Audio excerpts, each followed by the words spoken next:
Olá, boa noite. É notícia entrevista Fábio de Sais Silva. Ele é advogado, pesquisador e professor da Universidade de Oklahoma, nos Estados Unidos. Boa noite, Fábio. Boa noite, Kennedy. Boa noite também à sua audiência. Uma grande honra para mim estar aqui no É Notícia, fazer parte do seu hall de entrevistados. Você cumpre um papel muito importante na imprensa brasileira e é bem-vindo ao seu retorno à TV aberta. Obrigado, Fábio. É um prazer a gente receber você aqui. Fábio, você está morando nos Estados Unidos faz um tempo. Há quanto tempo você está lá e por que você foi viver nos Estados Unidos? Agora, em agosto de 2023, eu completo 6 anos nos Estados Unidos nessa condição de professor da Universidade de Oklahoma. Mudar para os Estados Unidos nunca foi um projeto que eu tive, não foi algo que foi planejado, né? Embora eu tenha feito meu doutorado lá, eu tinha me estabelecido no Brasil, iniciado uma carreira como pesquisador no Brasil, né? E eu até brinco que eu coloquei os nomes dos meus filhos de João, Pedro e Manuela, né? E óbvio que quando eu coloquei esses nomes eu não tinha plano de ir para os Estados Unidos, né? Porque especialmente João é impronunciável para a maioria dos americanos, né? Falam João, né? Mas vira JP. Ele acabou utilizando essa forma de autodenominação, né, para poder circular melhor na sociedade lá. E o que me levou realmente a fazer tomar essa decisão e fazer esse movimento foi um desconforto muito grande que eu sentia ali quando a crise política brasileira se agravou a partir dos anos de 2015, 2016. Nós tivemos o impeachment, né, sem crime de responsabilidade da presidenta Dilma Rousseff, e depois tivemos a condução coercitiva ali do atual presidente Lula, né? E eu senti que eu precisava tomar uma distância do Brasil e repensar algumas coisas em relação ao país, como pesquisador, né?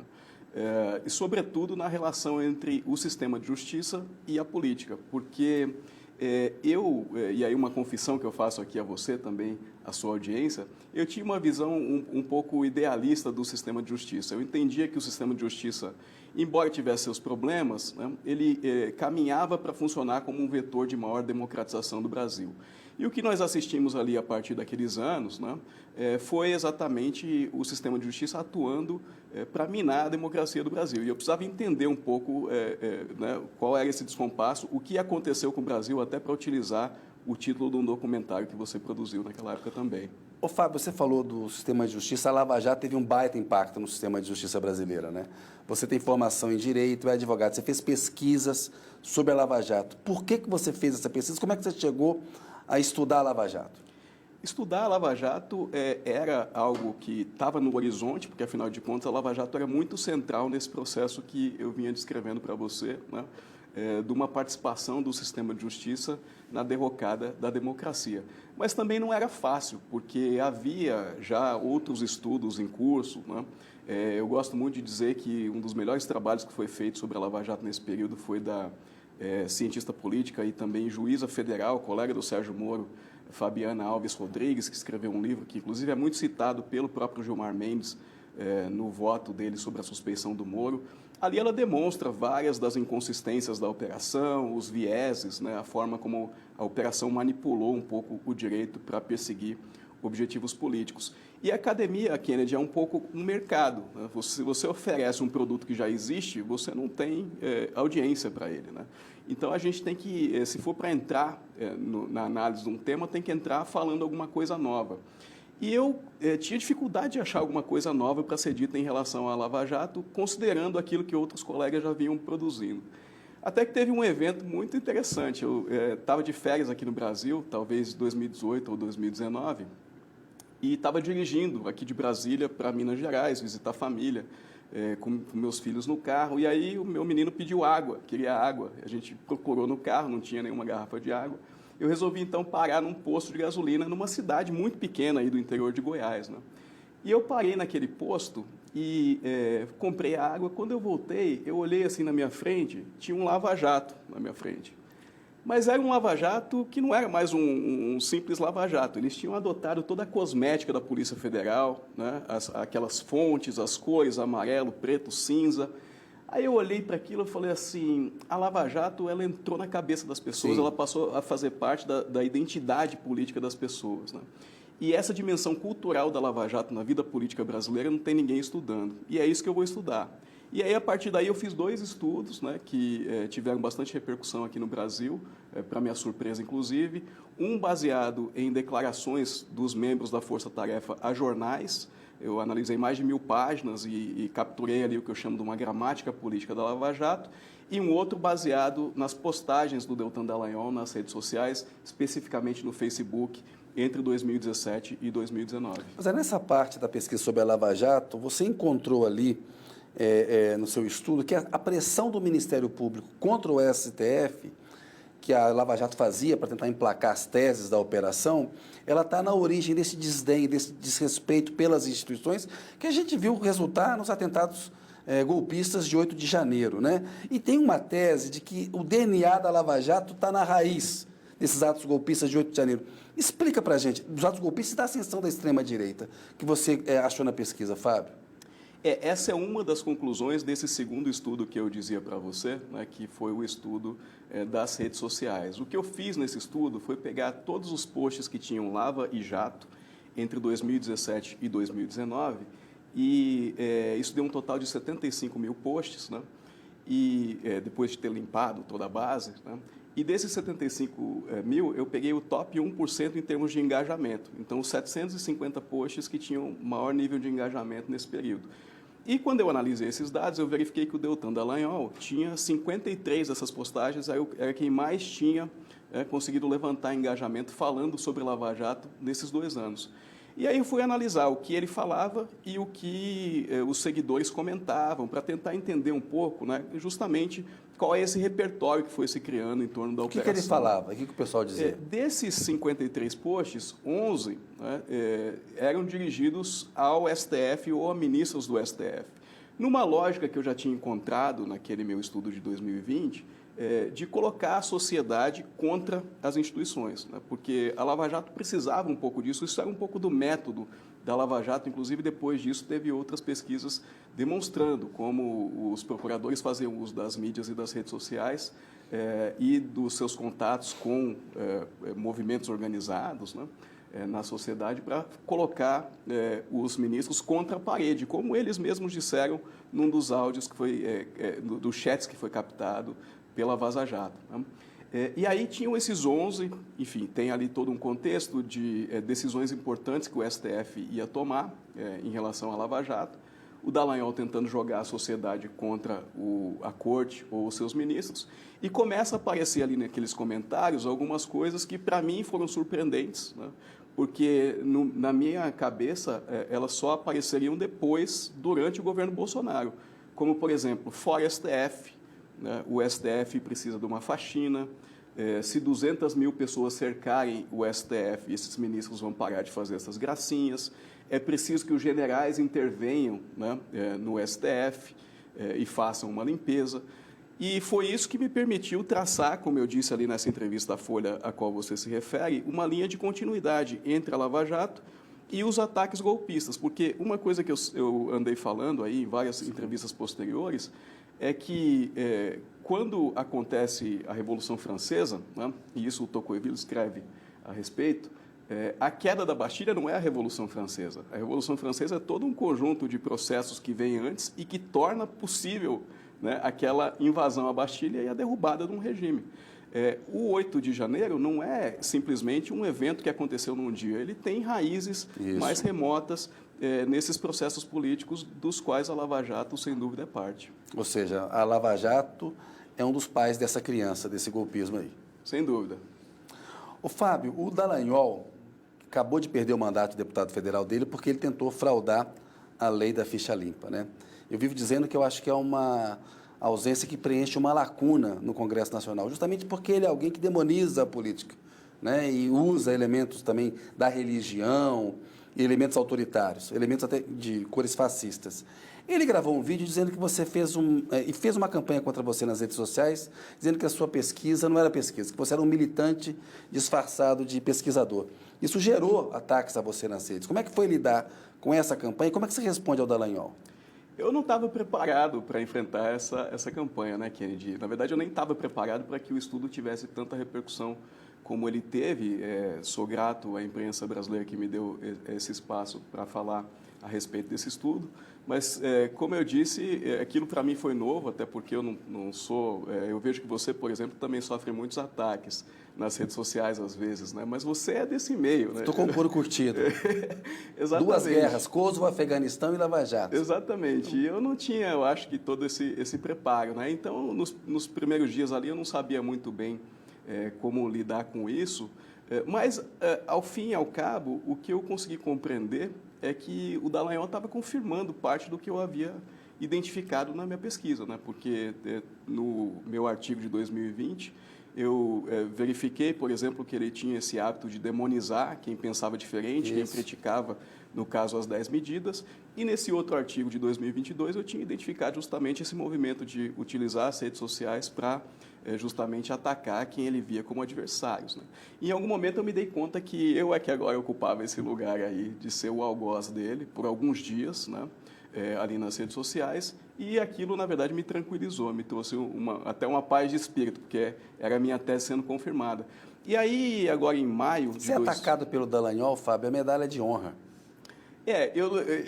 Eu acho que na política, sem dúvida, mas academicamente, né, eu também me dei conta de que o reconhecimento que eu deveria buscar era, sobretudo, dos meus pares na academia, né? Se tivesse algum estudo que refutasse o meu, aí sim eu deveria entrar numa discussão. Mas esse estudo até hoje não apareceu, as minhas evidências são muito sólidas. E 4 meses depois, em maio agora de 2023, o meu artigo, que ele disse que era um objeto de militância, na verdade ganhou um prêmio da Law and Society Association, no melhor artigo. Eu recebi o prêmio agora em Porto Rico. Eu sou o primeiro brasileiro que ganha esse prêmio, né? Então, eu acho que a história aí disse quem tinha razão e quem não tinha. E, por uma coincidência também, eu recebi o prêmio na mesma semana em que saiu a decisão do indeferimento da candidatura dele, né? Por tentar fraudar a lei da ficha limpa.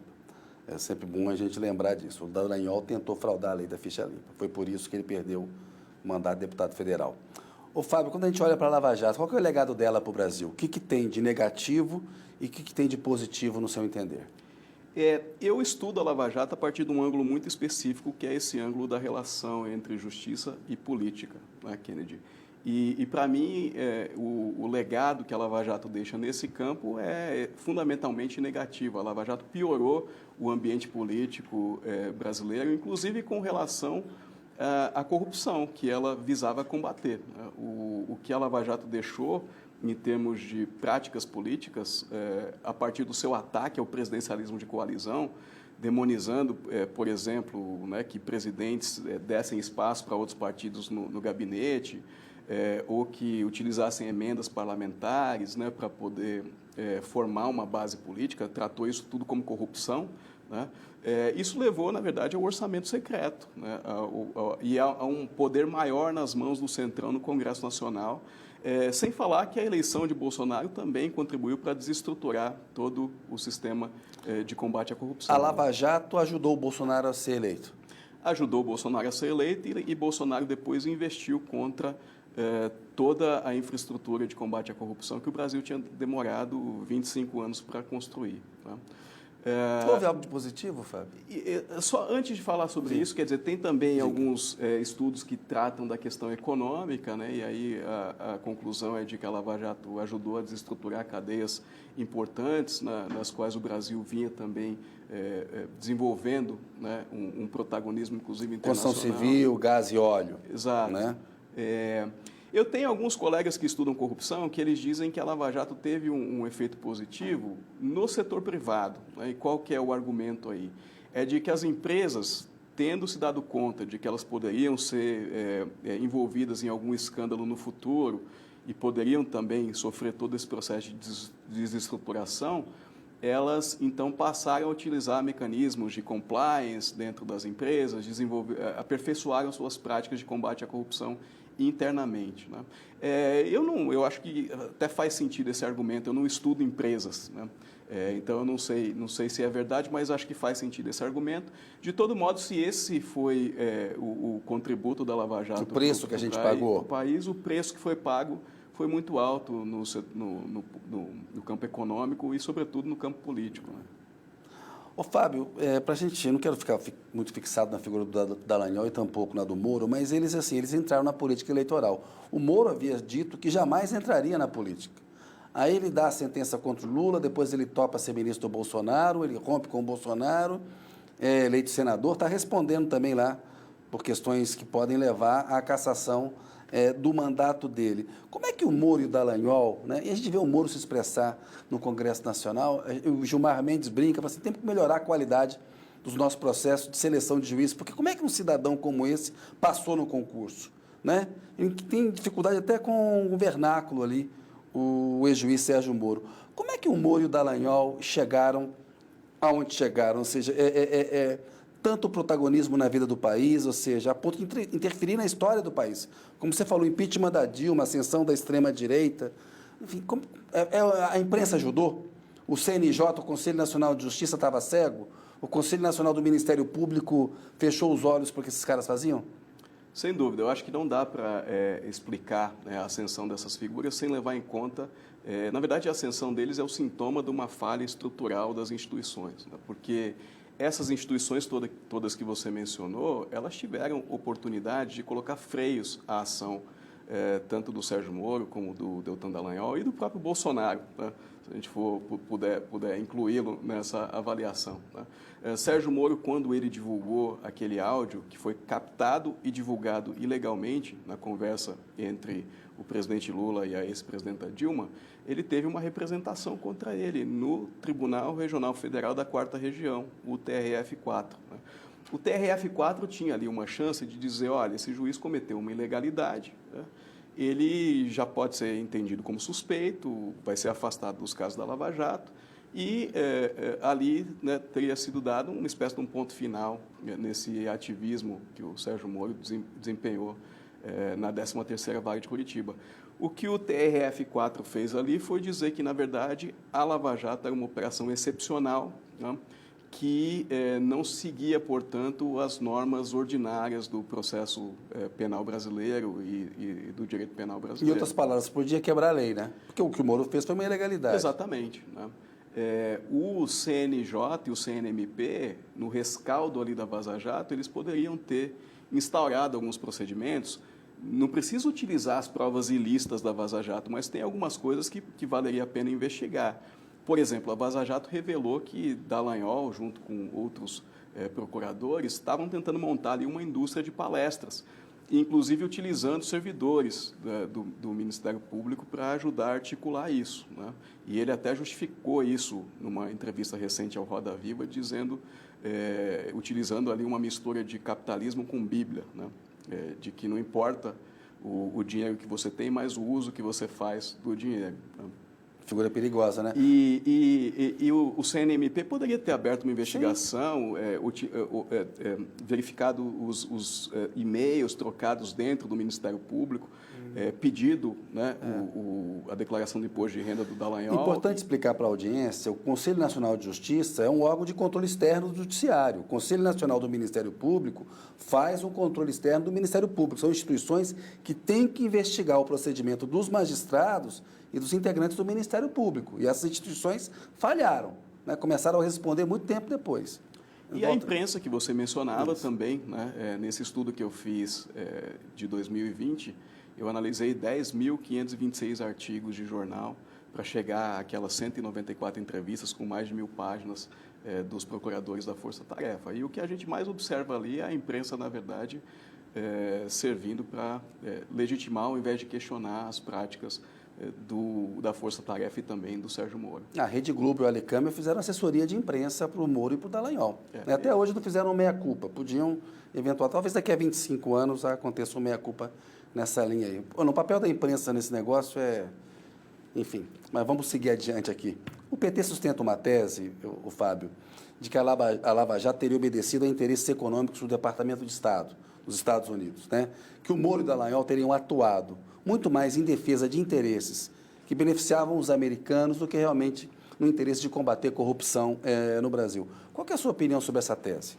Eu tenho uma leitura, acho que um pouco mais nuançada sobre essa questão. Né? Em primeiro lugar, eu reconheço que há interesses geopolíticos e há, da parte dos Estados Unidos, um uso da legislação anticorrupção para promover os seus interesses. Isso está muito bem documentado na literatura, né? Tem um estudo que a professora Maria Paula Bertrand, aqui da USP de Ribeirão Preto, fez, demonstrando que a maioria dos casos que os Estados Unidos investigam no âmbito dessa lei, que é o chamado FCPA, né? FCPA, são casos que envolvem, né, setores que são estratégicos para o país, setores O FCPA explica, é uma legislação americana para atos de corrupção praticados por empresas americanas no exterior. Correto. É isso. Não só americanas no exterior, mas por qualquer empresa, mesmo estrangeira, desde que ela desenvolva parte dos seus negócios no território americano. Tipo Petrobras na Bolsa Americana, por exemplo, ações na Bolsa. Ou a Odebrecht, que tem uma subsidiária nos Estados Unidos, uma coisa assim. E chega até algumas situações até bastante interessantes, né?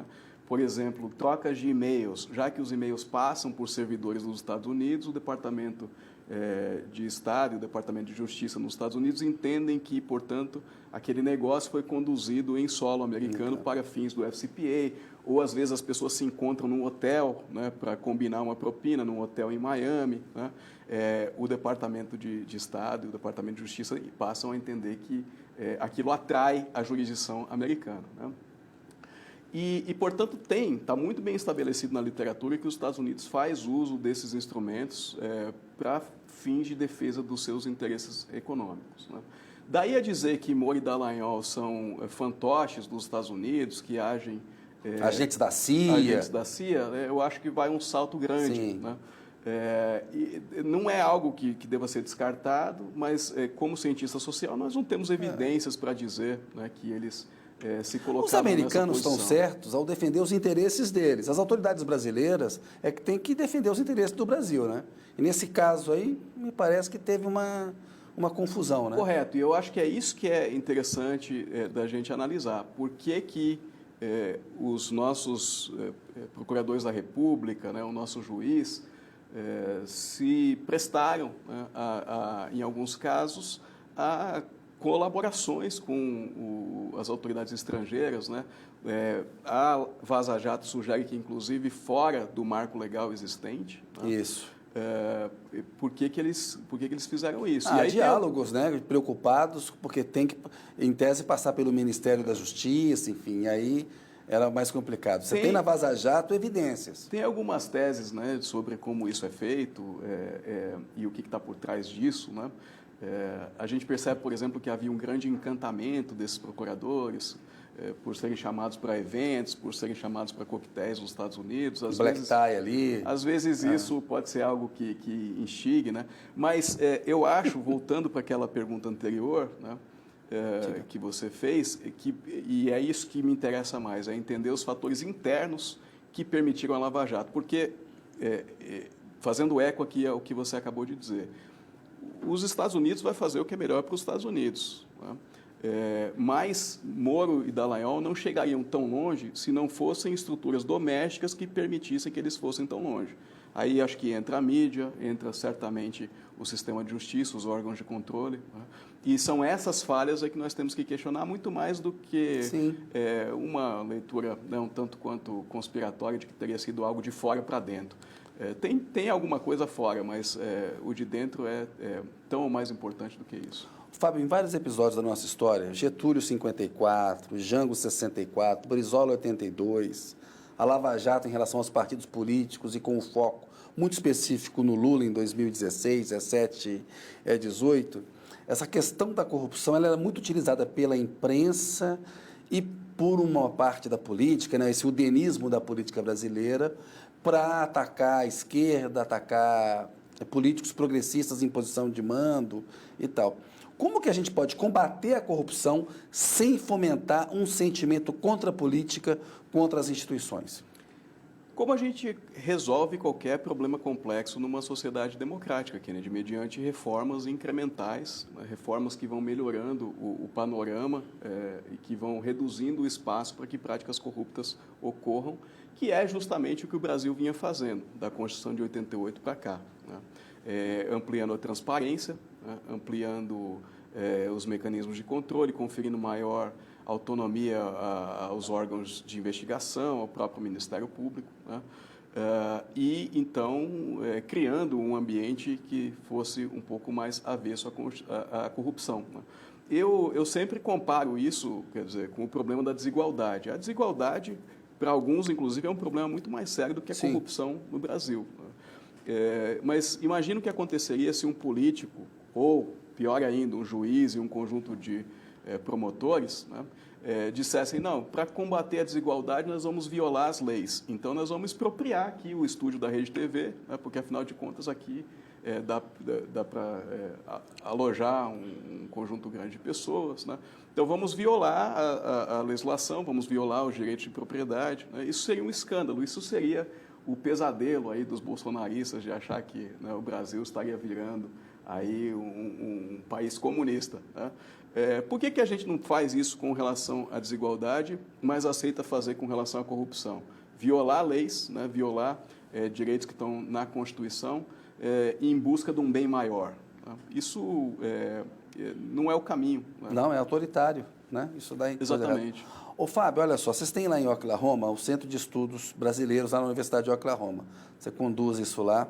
Eu queria passar para fazer uma análise da relação Brasil e Estados Unidos, para aproveitar a tua entrevista aqui, mas antes eu queria uma avaliação sua sobre o governo Lula, esses 6, 7 meses do governo Lula, e qual que é o grau de interesse que você vê hoje nos Estados Unidos em relação ao Brasil, quando você compara o Brasil da época do Bolsonaro e o Brasil da época do Lula?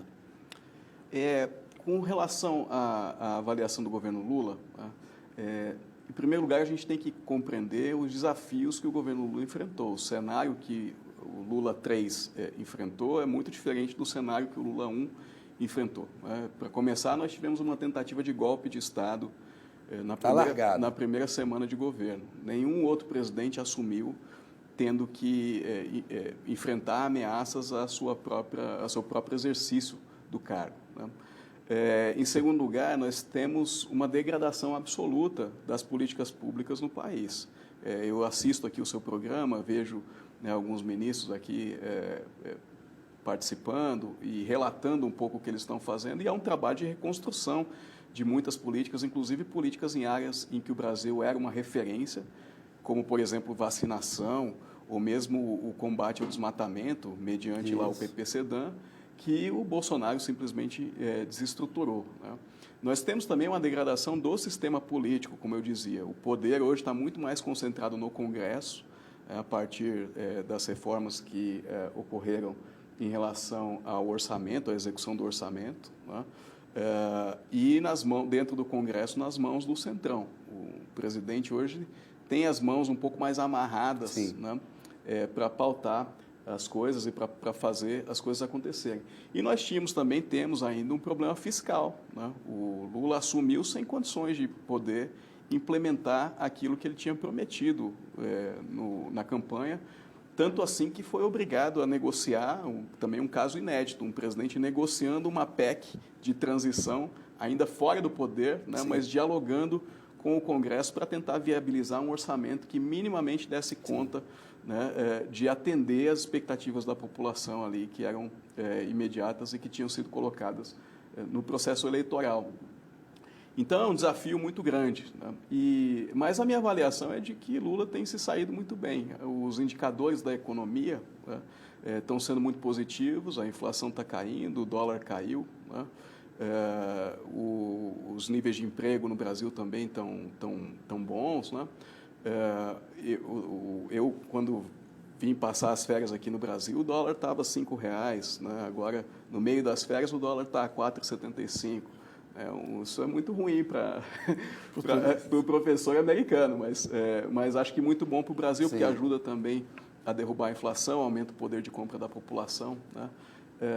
E o governo tem tido um sucesso relativo na agenda legislativa, apesar de todas essas dificuldades com o Congresso e apesar, né, de algumas derrotas, né, mas tem tido um sucesso importante, conseguiu passar o marco fiscal caminha também para aprovar uma reforma tributária, né? Portanto, acho que tem sido, dentro das dificuldades, tem tido um desempenho muito favorável. Vou pedir licença um minutinho. Na volta, nós vamos falar do interesse americano pelo Brasil. A gente continua nessa questão. A notícia volta daqui a pouco com Fábio de Sais Silva.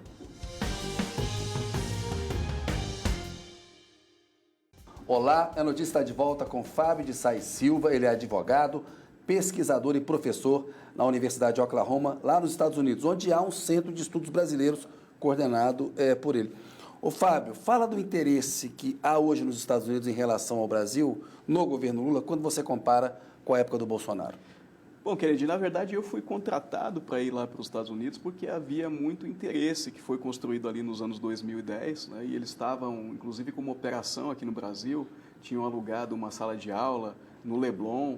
A ideia era trazer muitos dos alunos para cá, né, para que tivessem mais contato com a realidade brasileira. Eu fui para lá em 2017 e em 2019 o centro aqui do Rio de Janeiro foi fechado, né? E foi fechado em parte porque o país entrou nessa espiral aí descendente, né, com a eleição do Bolsonaro, se tornou um país menos interessante para os americanos. Em contrapartida, agora, em 2023, nessas férias minhas de verão, nós trouxemos alunos para cá, eles passaram aqui uma semana em Brasília, conhecendo a dinâmica de governo, ficaram muito bem impressionados, né?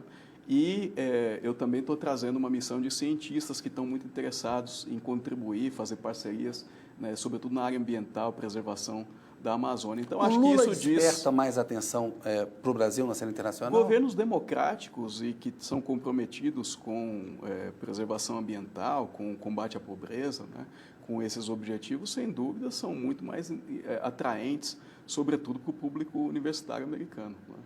O Fábio, você mora lá em Oklahoma, que é um estado conservador nos Estados Unidos. Você acompanhou o processo em 2020, quando eu morava lá em Washington, quando a gente até se conheceu, da eleição do Trump contra o Biden. O Biden acabou vencendo aquela eleição.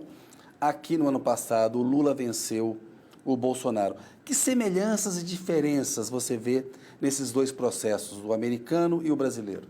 Os processos são muito semelhantes. Nos dois casos, nós tivemos políticos bastante experientes, Lula e Biden, e também bastante moderados. Houve aqui no Brasil uma tentativa, sobretudo por setores da imprensa e também do empresariado, de dizer que nós tínhamos dois extremos, né, e tentar emplacar uma ideia de terceira via, quando, na verdade, nós sabemos que o Lula é um político moderado, é um político negociador, né, assim como o Biden também, né, é um político de centro-esquerda, que lideraram frentes amplas, podemos dizer assim, coalizões, né, bastante inclusivas nos seus respectivos contextos políticos, né, e conseguiram derrotar o extremismo de direita, né, em campanhas que foram marcadas por desinformação, por exemplo, né.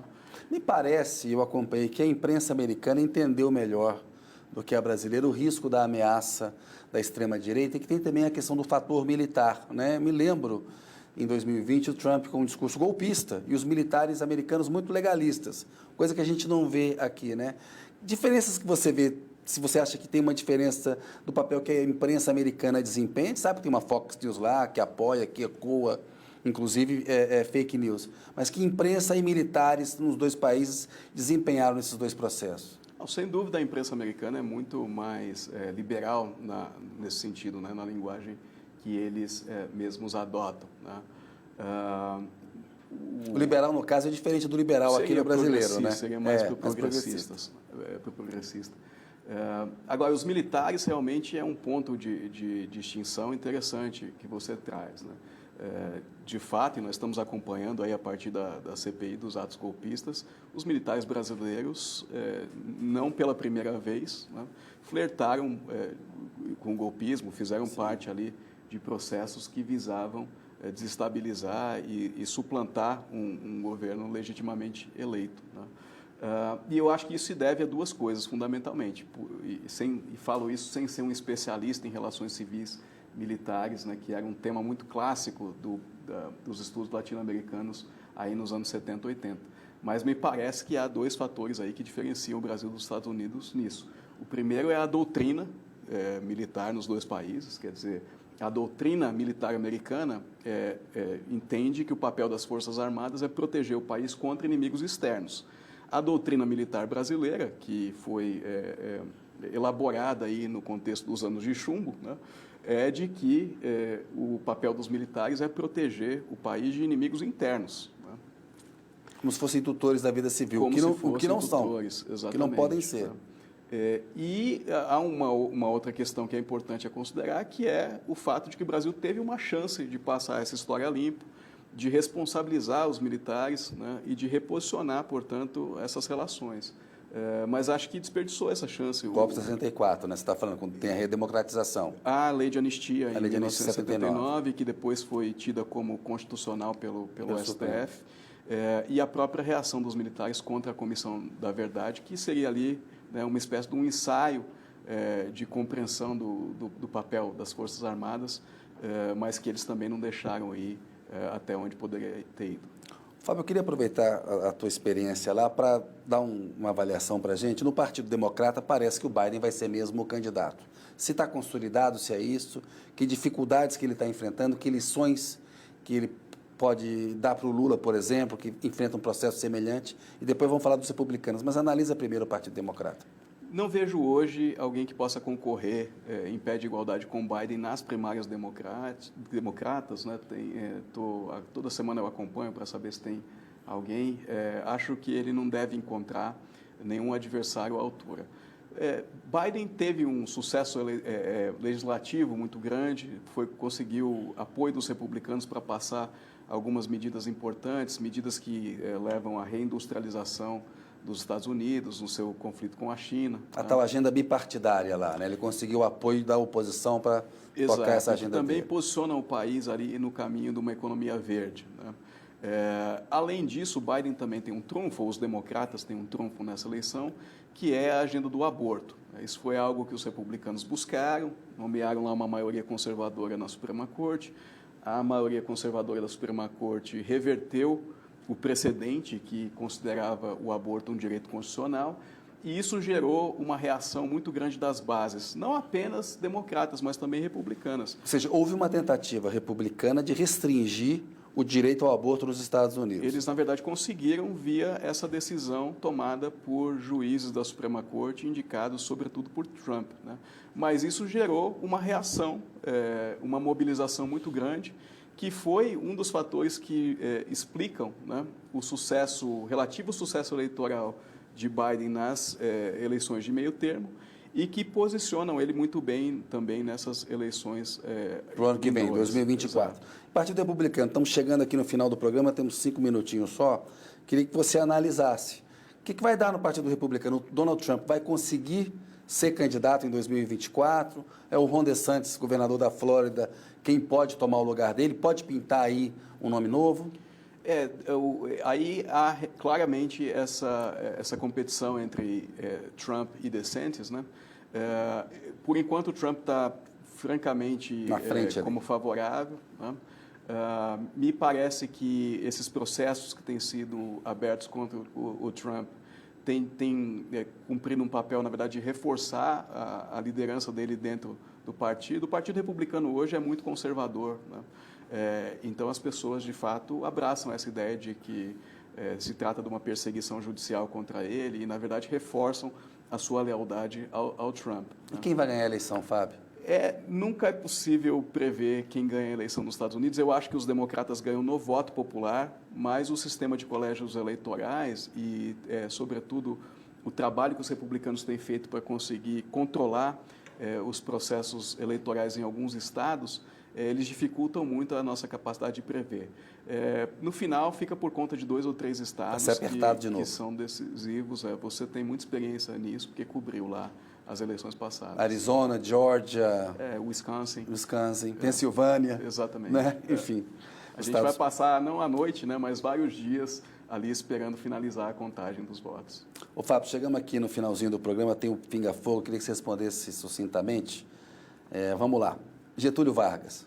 Foi um presidente que cumpriu um papel fundamental em transformar o Brasil numa oligarquia rural, num país industrializado, mas também uma figura complexa. Acho que tem que ser visto como alguém muito datado na história. Né? Juscelino Kubitschek? Acho que trouxe para o Brasil a ideia de que o país pode ser grande. Era um visionário. Temos aqui Brasília em função dessa capacidade dele de sonhar, né? Então, acho que deixa esse legado aí. Ditadura militar de 64? Nunca mais. Tancredo Neves? Tancredo foi alguém que ajudou, né, o Brasil a fazer a transição ali da ditadura para a democracia. Uma pena que não pudemos vê-lo na presidência, né, mas que com aquele jeito mineiro, né, e com capacidade de concertação, nos ajudou a construir essa caminhada aí. José Sarney? Sarney também, acho que cumpriu um pouco esse papel, né? Ajudou o Brasil a fazer essa transição. Ele via com desconfiança, eu falo isso para os meus alunos, né? A Constituição de 88 dizia que a Constituição ia deixar o país ingovernável, mas não fez nenhum gesto para obstaculizar aquele processo que estava em andamento de redemocratização do Brasil, e por isso merece, acho que, um crédito aí na história. Fernando Collor de Mello? Collor, acho que deveria ter dado algumas lições para o Brasil, né? Acho que o Brasil não aprendeu suficientemente as lições que Collor nos ensinou, de que, primeiro, não se elege alguém com base num discurso de medo, né? E de que, segundo, de que esses arautos contra a corrupção, ele que era o caçador dos marajás, em geral, né, não acabam bem. Itamar Franco? Itamar foi alguém que chega ao poder, né, sem também muito planejamento, um pouco por acidente, mas que cumpre um papel relevante em assegurar a transição até as próximas eleições, convoca um gabinete ali que era multipartidário, né, e cria as condições para a elaboração do Plano Real, que foi muito importante. Fernando Henrique Cardoso? Fernando Henrique Cardoso foi um presidente que tem um papel fundamental na estabilização da economia. Acho que as gerações mais novas não sabem o que é viver com uma inflação galopante, né? Mas o Plano Real também tinha algumas limitações, deixava o Brasil um pouco vulnerável, né, a choques externos, mas também era um democrata e cumpriu um papel importante em assegurar, né, ali a rotatividade do poder, passando o poder para o Lula, a faixa para o Lula, né? Dilma Rousseff? Dilma Rousseff é uma pessoa que tem as suas idiosincrasias, né, mas que foi punida muito mais pelas suas virtudes do que pelos seus defeitos. É uma grande injustiçada, se bem que a história está sendo aí muito generosa com ela, né, muito rapidamente, reparando essas injustiças. Michel Temer? Temer foi alguém que chegou ao poder não pelo voto e que impulsionou uma agenda que tinha sido derrotada nas eleições. Deixa alguns legados aí, como o teto de gastos, a reforma do ensino médio, uma reforma trabalhista, enfim, acho que alguém que tem sido visto aí ainda com muito, tem sido visto pela imprensa aí com muita simpatia, mas que merece um julgamento um pouco mais rígido. Jair Bolsonaro? Bolsonaro foi certamente o pior presidente da história do Brasil e possivelmente um dos piores seres humanos, né, a entrar naquele palácio. Lula? Lula é um grande líder popular, ele ainda está construindo, eu acho, definitivamente o seu lugar na história nesse terceiro mandato, né, mas certamente é alguém sobre quem nós vamos falar ainda muito e assegurou a manutenção da democracia do Brasil com a sua vitória nas eleições de 22. Fábio de Sais Silva? Eu não tenho problema em remar contra a maré, não. Boa resposta. Fábio, obrigado pela entrevista. Boa noite para você. Valeu. Obrigado. Valeu. A Notícia volta na semana que vem. Agradeço muito a sua audiência. Boa noite.